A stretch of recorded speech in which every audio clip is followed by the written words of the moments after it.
जागृत, स्वप्न और सुषुप्ति, इन तीनों अवस्थाओं को पृथक रूप से जानने से तुरिया अवस्था का भी ज्ञान हो जाता है। तुरिया है चौथी अवस्था। तुरिया अवस्था का अर्थ है परम ज्ञान। तुरिया अवस्था का अर्थ है कि किसी प्रकार का अंधकार भीतर न रह जाए, सभी ज्योतिर्मय हो उठे, जरा सा कोना भी अंतस का अंधकार पूर्ण न हो, कुछ भी न बचे भीतर जिसके प्रति हम जागरूक नहीं हो गए।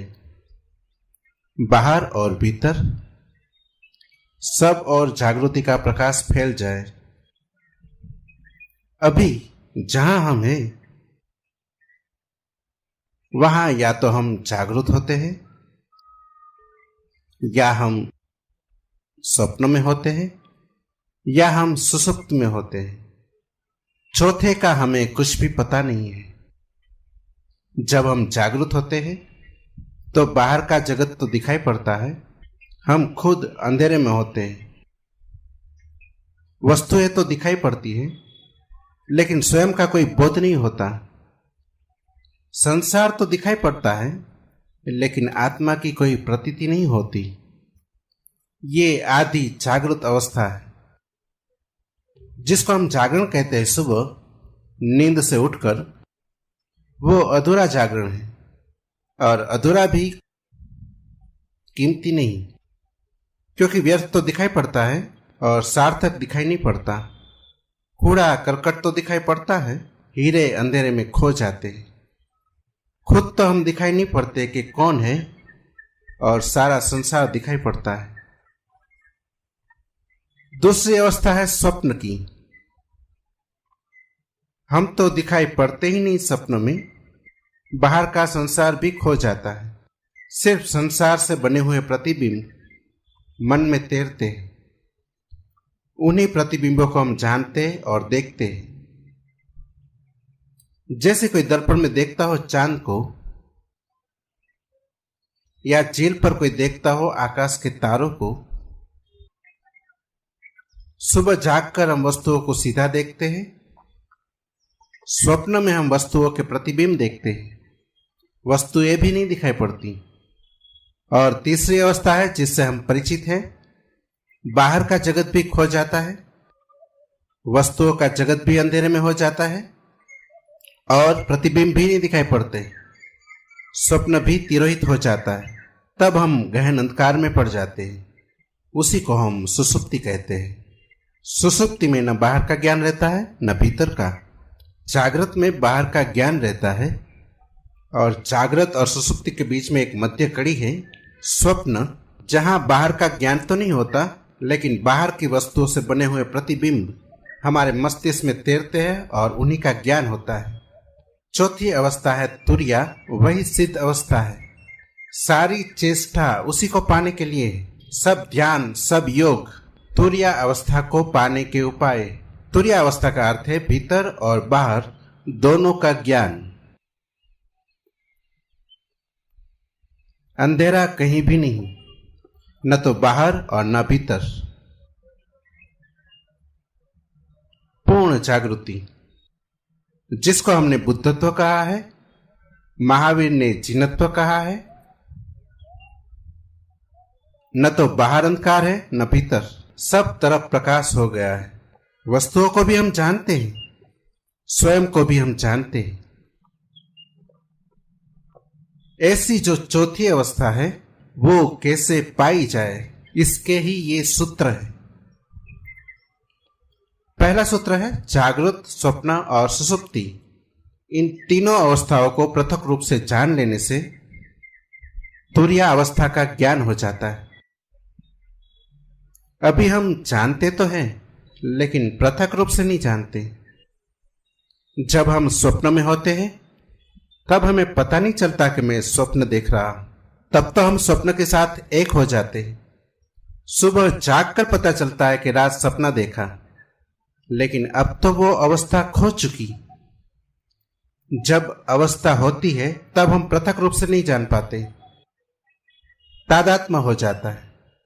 स्वप्न में लगता है कि हम स्वप्न हो गए, सुबह जाग कर लगता है कि अब हम स्वप्न नहीं रहे, लेकिन हमारा तादात्म्य जागरूक से हो जाता है। हम कहते हैं अब मैं जाग गया, लेकिन तुमने कभी सोचा है कि रात फिर तुम सो जाओगे और ये तादात्म्य भी भूल जाएगा, फिर सपना आएगा और फिर तुम सपने के साथ एक हो जाओगे। जो भी तुम्हारी आंख पर आ जाता है तुम उसी के साथ एक हो जाते हो, जबकि तुम सभी से पृथक हो। ये ऐसा ही है जैसे वर्षा आए और तुम समझने लगो कि मैं वर्षा हो गया, फिर गर्मी आए और तुम समझो कि मैं गर्मी हो गया, फिर शीत आए और तुम समझो कि मैं शीत हो गया। लेकिन ये तीनों मौसम तुम्हारे आसपास है, तुम इन तीनों से अलग हो। बचपन था तो तुमने समझा कि मैं बच्चा हूं, जवान हुए तो तुमने समझ लिया कि मैं जवान हूं, बूढ़े हुए तो तुम समझ लोगे कि मैं बूढ़ा हूं, लेकिन तुम तीनों के पार हो। अगर तुम पार न होते तो बच्चा जवान होता कैसे? तुम्हारे भीतर कुछ है जो बचपन को छोड़ सका और जवान हो सका। वो कुछ बचपन और जवानी दोनों से अलग है। स्वप्न में तुम खो जाते हो, जागकर फिर तुम्हें लगता है कि सपना झूठ था। तुम्हारे भीतर कोई चेतना का तत्व है जो यात्रा करता है।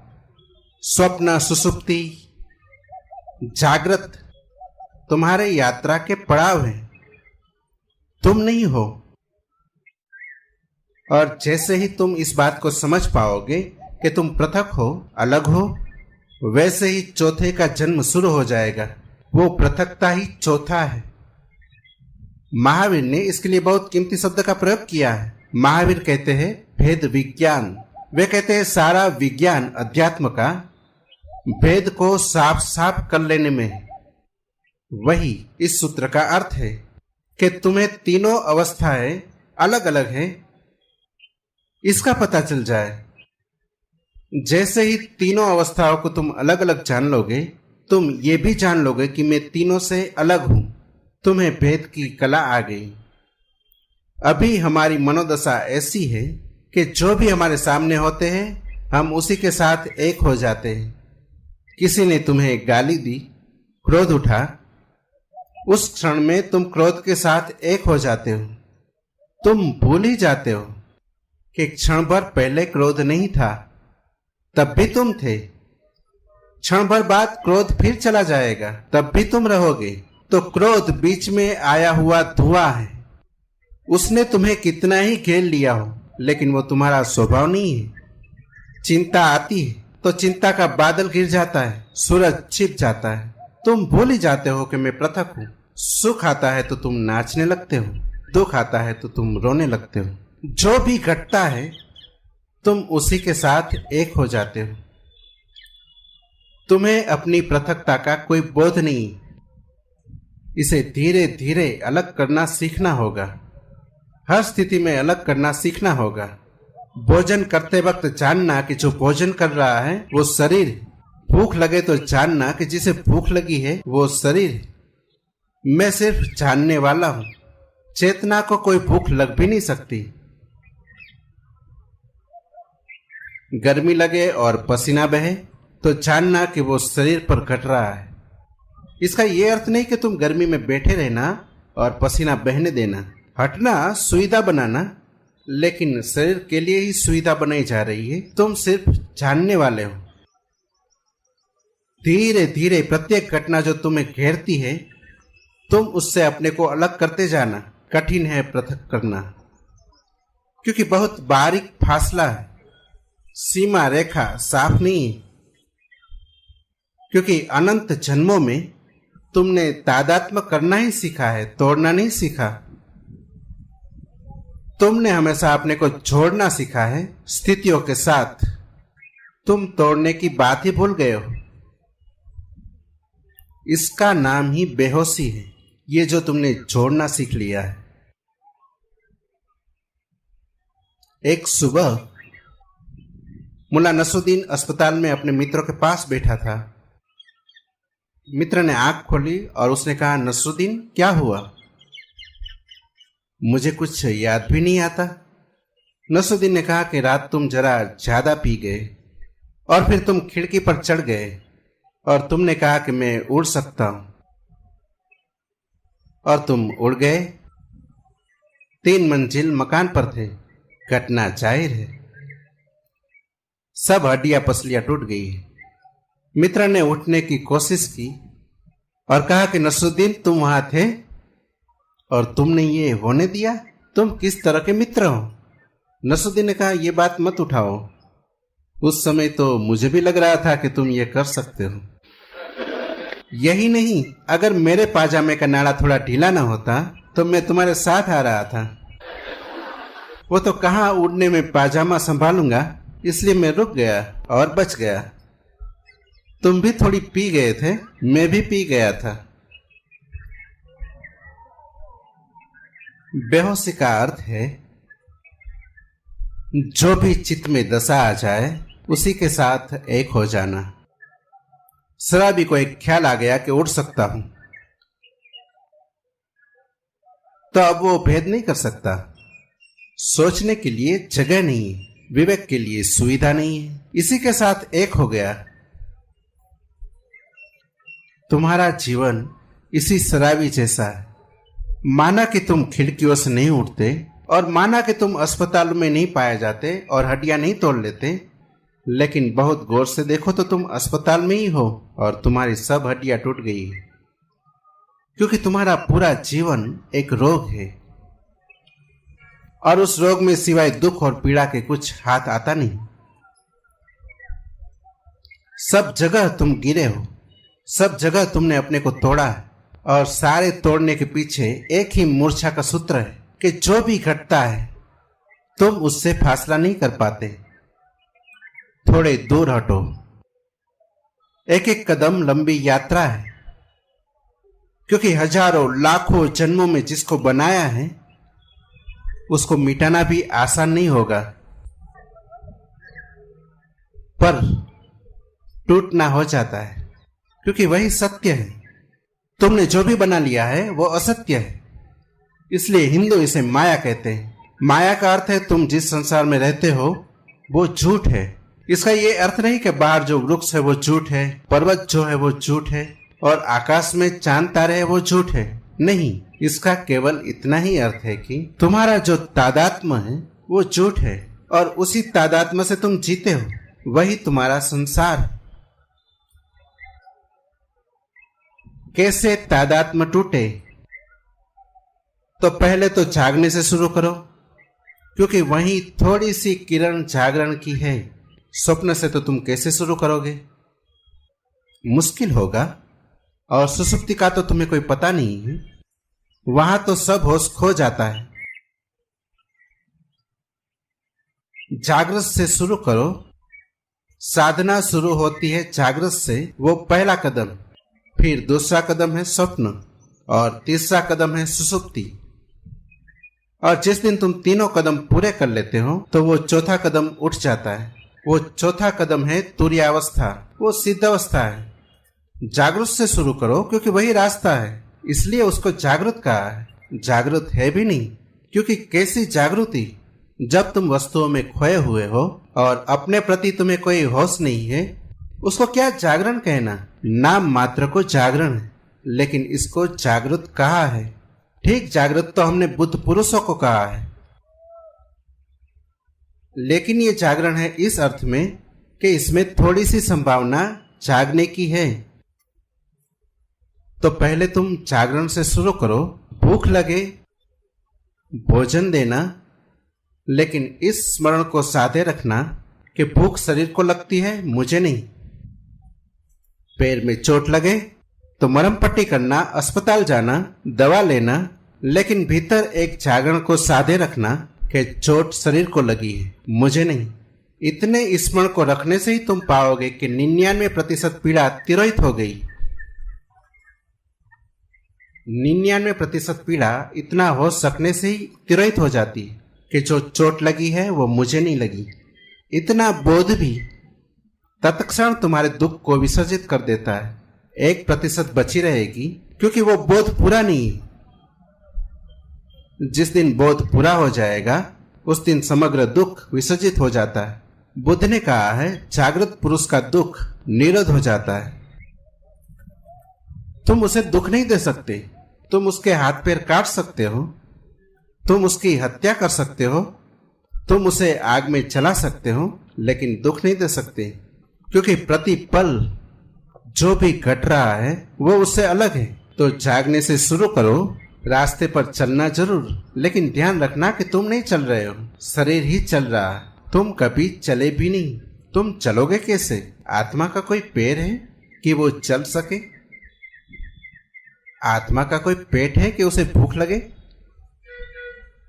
आत्मा की कोई भी वासना नहीं, सभी वासना शरीर की। आत्मा निर्वासना है, इसलिए न चलती है न चल सकती है। तुम्हारा शरीर ही चल रहा है।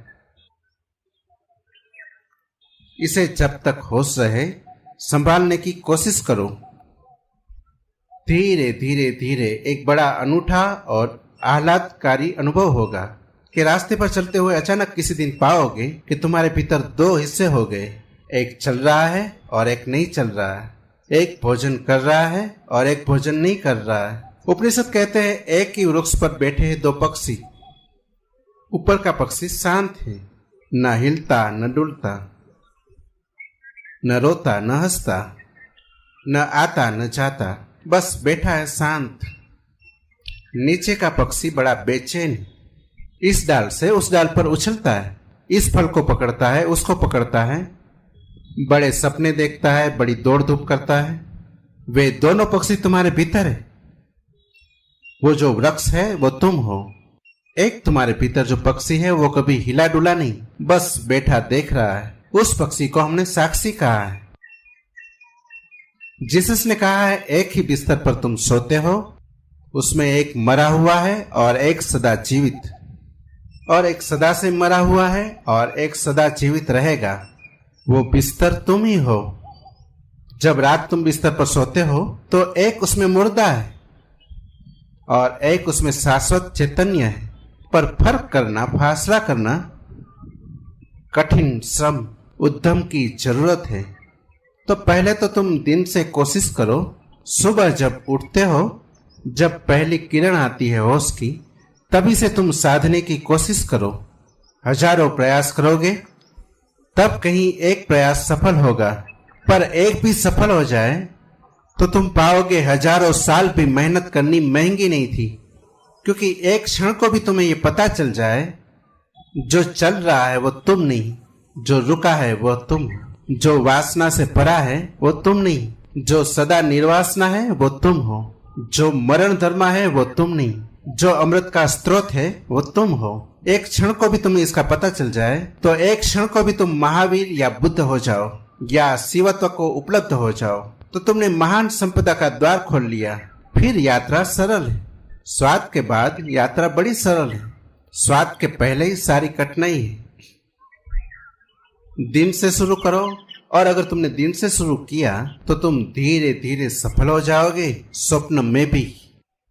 इस सदी का एक बहुत बड़ा महागुरु, वो अपने साधकों को पहले दिन में होश रखना सिखाता था, फिर स्वप्न में होश रखना सिखाता था। तो उसकी प्रक्रिया थी कि जब तुम सोने लगो तब एक ही बात स्मरण रखो कि ये स्वप्न है, अभी स्वप्न शुरू नहीं हुआ, तुम अभी जागे हो। तभी से ये सूत्र अपने भीतर दोहराने लगो कि मैं ये जो देख रहा हूं वो स्वप्न है। कमरे को चारों तरफ देखो और ये भाव मन में गहरा करो कि जो मैं देख रहा हूं वो स्वप्न है। बिस्तर को छुओ और ये भाव मन में गहरा करो कि मैं जो छू रहा हूं वो स्वप्न है। अपने हाथ को ही अपने हाथ से स्पर्श करो और अनुभव करो कि मैं जो छू रहा हूं वो एक स्वप्न है।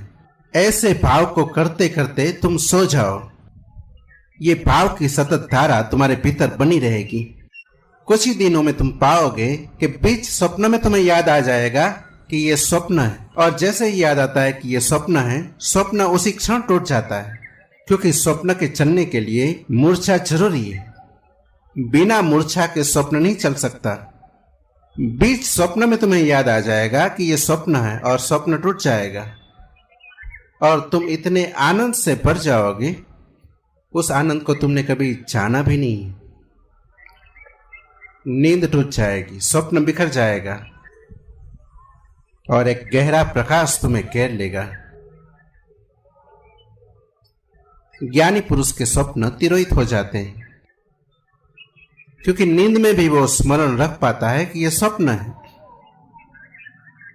भारत ने इसके बड़े अनूठे प्रयोग किए हैं। शंकर वेदांत में सारे जगत की माया की जो धारणा है वो इसी का एक प्रयोग है। सन्यासी को 24 घंटे स्मरण रखना है कि जो भी हो रहा है वो स्वप्न है। जागते भी, रास्ते से गुजरते, बाजार में बैठे हुए भी स्मरण रखना है कि जो भी है सब स्वप्न है। ये क्यों? ये एक प्रयोग है, एक प्रक्रिया है, एक विधि है। अगर तुमने 8 घंटे जागते में स्मरण रखा कि जो भी हो रहा है वो स्वप्न है, तो ये स्मरण इतना गहरा हो जाएगा कि रात स्वप्न भी चलेगा, तब तुम वहां भी याद रख सकोगे। वहां भी तुम याद रख सकोगे कि ये स्वप्न है। अभी तुम याद नहीं रख पाते। अगर ठीक से समझो तो अभी भी तुम उल्टे अर्थों में यही कर रहे हो। 24 घंटे जब तुम जागते हो तब तुम समझते हो जो भी देख रहा हो वो सत्य है। इसी प्रतीति के कारण रात सपने में जो देखते हो वो भी तुम समझते हो कि मैं जो देख रहा हूं वो सत्य है, क्योंकि ये प्रतीति गहरी हो जाती है। सपने से झूठा और क्या होगा। और तुमने कितनी बार रोज सुबह उठ के नहीं पाया कि सपना झूठा है, व्यर्थ है, लेकिन फिर दोबारा तुम सोते हो और फिर वही भूल होती है। क्यों ये भूल बार बार होती है? इस भूल के पीछे कोई बहुत गहरा कारण होना चाहिए। वो कारण ये है कि तुम जो भी देखते हो जागृत में, उसको तुम समझते हो ये सत्य है। जब सब कुछ देखा हुआ तुम सत्य मानते हो, तो रात तुम सपने को देखते हो, उसको तुम असत्य कैसे मानोगे? उसको भी तुम सत्य मान लेते हो। इससे उल्टा प्रयोग माया का है। तुम जो भी देखते हो उसे दिन भर स्मरण रखते हो कि ये असत्य है, बार बार भूलते हो, फिर याद को संभालते हो, फिर स्मरण लाते हो कि ये असत्य है। ये सब जो मैं देख रहा हूं चारों तरफ एक बड़ा नाटक है और मैं दर्शक से ज्यादा नहीं। मैं भोगता नहीं हूं, करता नहीं हूं, सिर्फ साक्षी हूं। इस भाव को अगर तुम संभालते हो तो इसके भीतर एक धारा बन जाती है। तब रात सपना टूट जाता है और जिसका सपना टूट गया उसकी बड़ी उपलब्धि है। जब सपना टूट जाए तो फिर तीसरा चरण उठाया जा सकता है। जब सपना टूट जाए तो फिर सुसुप्ति में होश रखने का चरण उठाया जा सकता है। लेकिन तुम्हें अभी बहुत कठिनाई होगी। सीधा उस प्रयोग को करना संभव नहीं है। एक एक कदम उठाना पड़े। जब सपना टूट जाता है तब दृश्य कोई भी नहीं रह जाता। दिन में आंख खोलकर तुम चलते हो, तुम कितना ही मानो कि जो देख रहा है वो माया है, तो भी दृश्य तो बचेगा। तुम कितना ही, शंकर भी कितना ही कहते हो कि ये माया है, तो भी दीवार से तो निकलेंगे ही नहीं, निकलेंगे तो दरवाजे से ही। कितना ही कहते हैं कि सब माया है, कंकड़ पत्थर हो, कंकड़ पत्थर तो नहीं खाएंगे, खाएंगे तो भोजन ही। कितना ही कहते हो माया है, फिर भी तुम होगे तभी बोलोगे, तुम नहीं होंगे तो नहीं बोलेंगे। इसलिए बाहर की जगत के साथ तुम कितनी ही मान्यता गहन कर लो कि ये माया है, बाहर का जगत तो बना रहेगा, मिट नहीं जाएगा। कोई पत्थर मारेगा फेंक कर तो सिर टूटेगा, खून बहेगा, तुम दुखी मत होगे, तुम पीड़ा नहीं लोगे, तुम कहोगे सब माया है, तुम अपने को दूर रखोगे, फिर भी घटना तो घटेगी। लेकिन स्वप्न में एक अनूठी बात है, वो बिल्कुल माया है। इसलिए वहां एक अनूठा प्रयोग हो जाता है। जैसे ही तुम समझते हो कि सपना माया है, सपना खो जाता है, दृश्य विलीन हो जाता है। और दृश्य जब विलीन हो जाता है तभी दृष्टा के प्रति आंख जा सकती है। जब तक दृश्य मौजूद होता है तब तक तुम बाहर ही देखते हो, क्योंकि दृश्य आकर्षित करता रहता है। जब दृश्य खो जाता है, पर्दा खाली हो जाता है, पर्दा भी नहीं रह जाता, तब तुम अकेले छूटते हो। इसलिए ध्यानी आंख बंद करके ध्यान करता है, क्योंकि इस संसार को माया कहना एक विधि है। ये संसार वास्तविक है, ये तुम्हारे सोचने पर निर्भर नहीं है। अगर ये स्वप्न भी है तो ब्रह्म का है, ये तुम्हारा स्वप्न नहीं है। लेकिन तुम्हारे निजी सपने हैं, वे रात में घटते हैं। इसलिए बड़ी क्रांतिकारी घटना तो तब घटती है जब तुम निजी स्वप्न को तोड़ देते हो।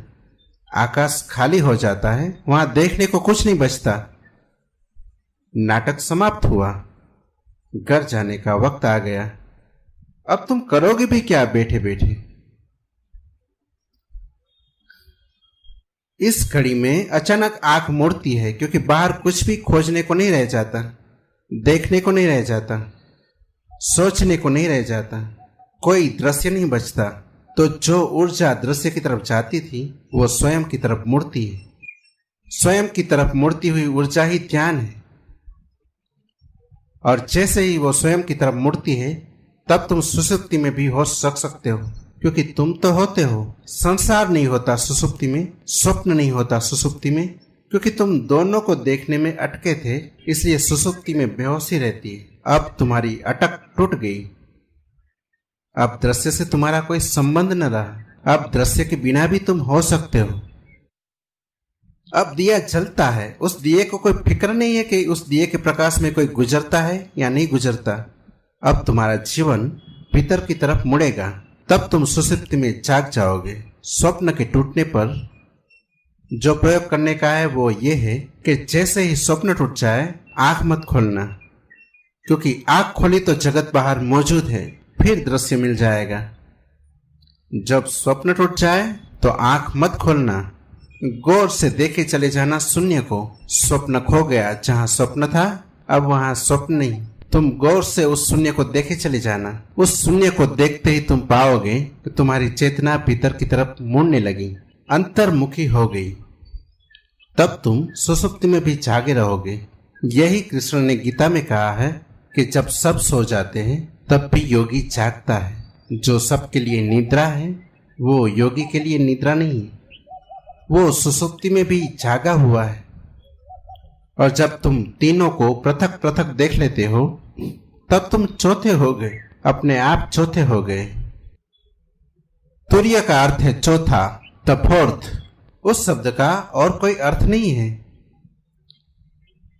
उसे कोई शब्द का अर्थ देने की जरूरत भी नहीं है, बस चौथा कहना काफी है। क्योंकि सभी अर्थ उसको बांध लेंगे, सभी शब्द उसे बांध लेंगे। सिर्फ इशारा काफी है, क्योंकि वो अनंत है और असीम है। जैसे ही तुम तीन के बाहर हुए, तुम परमात्मा हो गए।